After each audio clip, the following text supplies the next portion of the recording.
Welcome everyone to the fireside chat that we're going to have today on the topic of climate scenario analysis, particularly through the prism of public policy.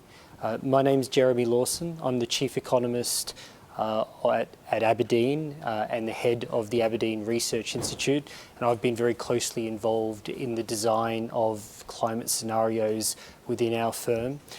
Today I'm very excited to be joined by Sabine Mauderer, who is an executive board member of the German Central Bank and for the purposes of this discussion plays a really vital role in the network for the greening of the financial system and as activities for scaling up sort of green finance and the design of climate scenarios.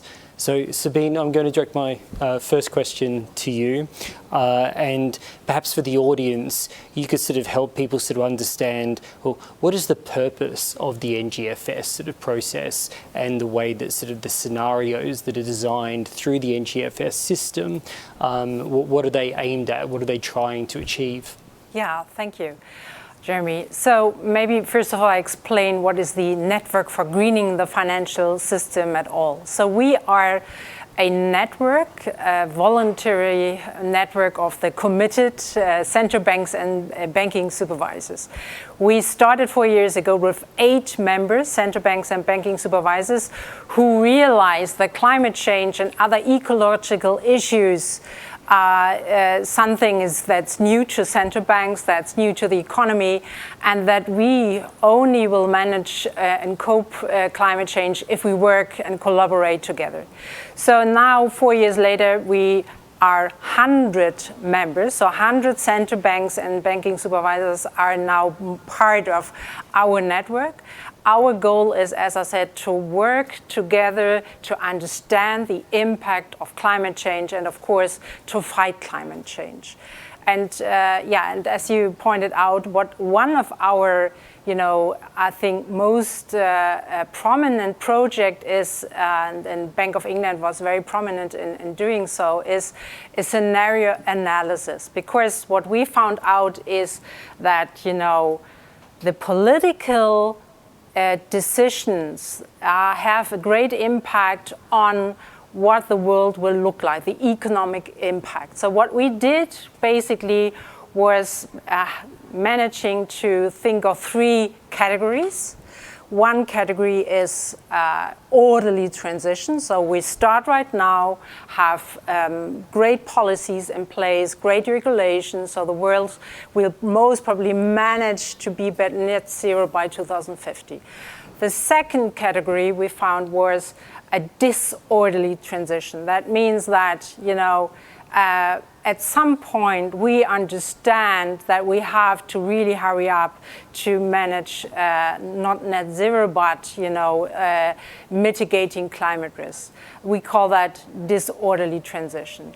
And then the third category, which we are currently facing, is the hot house world. So this is the scenario we are in now, right? So with global Earth temperature warming of 3 degrees or plus 3 degrees Celsius. And even if we now integrate in our scenarios all the pledges and commitments that have already been made, we still are at a more or less a scenario where we see a global Earth warming of 2.5 or even more degrees Celsius. So having said that, you can imagine that the economic impact on those scenarios is huge. And maybe let me just take 2 outcomes of this. The first is that what we are facing now is, because we are in a hot world scenario, that the physical risk, so the probability of droughts, floods, hurricanes, and everything else rises significantly. On the other hand, of course, the transitional risk, so this risk that the real economy or the financial industry has to adjust, is not that big, because if you do not have policies in place that forces you to change, well, then your transitional risk is not that high. But of course it's there, because at some point we most probably will have policies in place, and then also the transitional risk will materialize. So we have those two major risks in place. The other thing what I think is very good to see is that even if we would say 2030, we definitely understand, or the political decision makers understand, okay, oh my God, we are really running into a disaster. And then all of a sudden we start heavily to agree on policies and regulations. Then, well, we not manage 1.5 degrees, and we might manage 1.8 or whatsoever degrees or 2 degrees. But then even to manage that, we would, for example, see a CO2, a carbon pricing that would have, a very high 3-digit US dollar number per ton. So this would be the cost of not acting now are enormous, and that's something where we are on. So maybe just to sum up, because some ask, okay, so what has this all to do with the central banks, right? They have to keep for price stability. Yes, that's right. That's absolutely right, and that's a valid question. Let me just point out, we are responsible for price stability, financial stability, and many are also doing the supervision of the financial industry. So price stability is affected because, what we are now seeing in Brazil or in other countries, due to climate change, food prices rises, no? And we see that also energy prices will rise due to climate policy. So it will affect also price stability. But the main, our main task is to keep an eye on financial stability. And that's the reason why we also did the scenario analysis. The financial stability is at risk because of those financial risks that are the climate risks. Those climate risks are financial risks, and they are significant risks for our financial stability. And therefore, we do also those scenario analysis, because then, we can especially call for action on the government side to say, well, look, if you keep on going the way you do it right now, this will be the economic outcome, and that must be avoided. Yeah, I leave it with that. Maybe because I know that you and the financial industry has also started to doing scenario analysis, maybe just to make clear, I think that's something which has a different perspective. We do it from a macroeconomic perspective. So we have an eye on the macro level, having a look at the policy area, then at the emissions, and then at the global air funding, and what does this have an impact on the GDP, on the employment rate, on price dynamics, and so on. So I think it's great if this could have could be the base for the financial industry, as you are digging deeper and do particular scenario analysis that fits for your industry, that fits for your particular company. Yeah. I mean, I think that's a sort of really useful way of sort of characterising the purpose of the NGFS scenarios.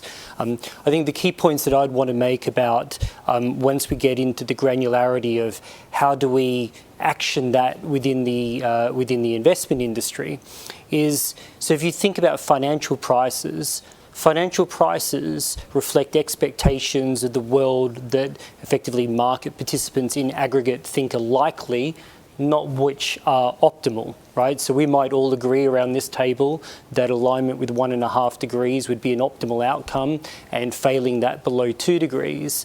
But the reality of the world that we find ourselves in is that not just emissions pledges, but the credibility of those pledges is often lacking.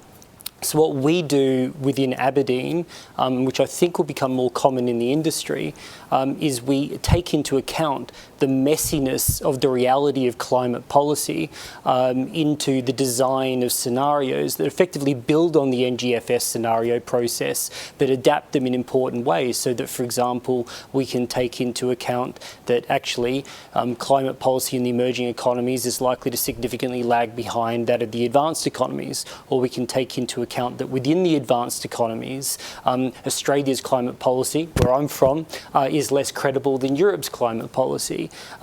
Equally, we can take into account sector divergences, i.e. the fact that the global power sector is more likely to decarbonise, or at least decarbonise more quickly than is true of the buildings and the industry sector.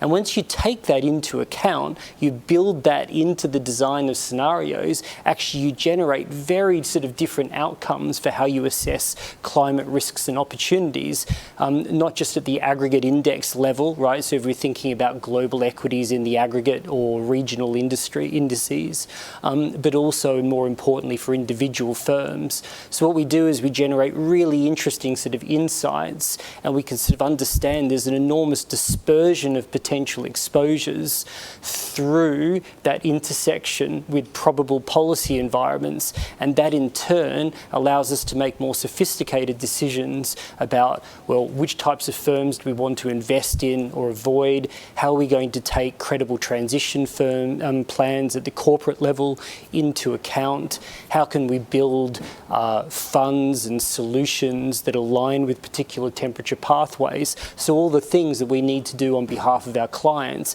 that rely on a more sophisticated lens, to say that builds on what the public sector is doing in the scenario space. Now, we don't have very much more time, unfortunately. We could talk about scenarios for hours, I certainly could. But maybe sort of the place to end the conversation is with, you know, from your perspective, what are the next steps to really sort of reinforce and build on the work that's already been done? Yeah, I think we now have to refine our scenario lenses on the public side and on the private side. What we need, and I think there we have to work hand in hand, is more data. So comparable, we need more transparency. We need more available data that are comparable, that are quantitative, not just data, but, you know, qualitative. And there, I think, you know, we see in Europe already a push towards more transparency, and I would love to see that on the global scale. Excellent. I think that's a great place to leave it. The idea of a strong public-private partnership building on disclosures. There's a lot more work that needs to be done on scenarios to make them practical for the way that the financial industry can use them. But I think we're on a positive pathway. So thanks for your time. Thank you.